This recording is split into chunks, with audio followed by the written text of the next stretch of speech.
Good morning, ladies and gentlemen of the jury. My name is Graham Barton. I work for Archer and Griner, and I represent the defendants, Dalton Fisher and Smithfield School District. I would like to thank you for being with us today.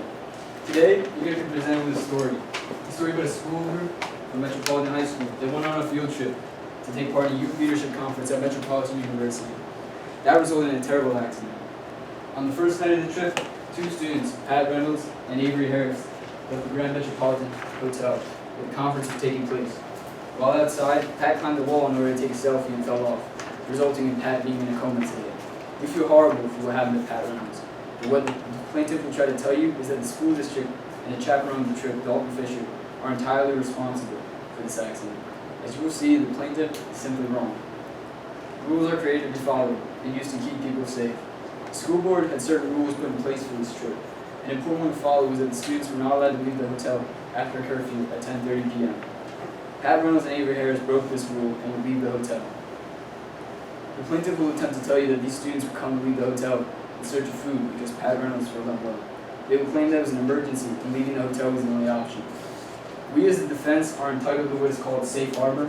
Safe harbor, as the judge will explain, means that we show the district use and follow reasonable supervision policies, provided adequate training to teachers and school personnel, provided adequate notice on the policies to parents and guardians, and follow parental requests regarding these policies, and that these policies were followed in each specific case.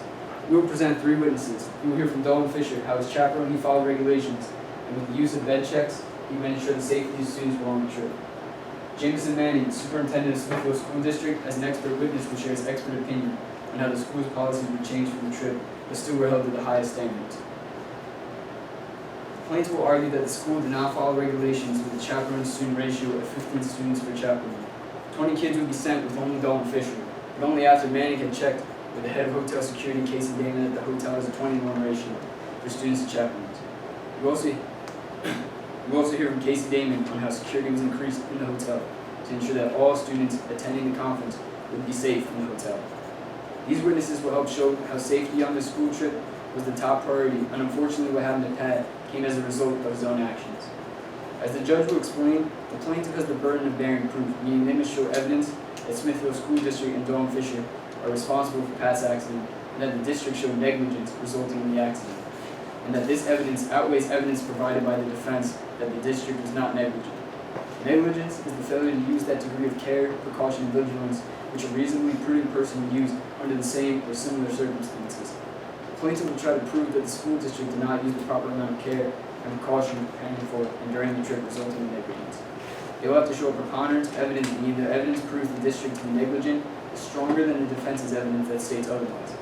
Our evidence, however, will show that the plaintiff cannot prove that the school district and Dalton Fisher were negligent. Ladies and gentlemen, it is your job as the jury to decide the verdict, as the evidence will soon show that verdict will be that the district is not negligent. Ladies and gentlemen, thank you again for your time.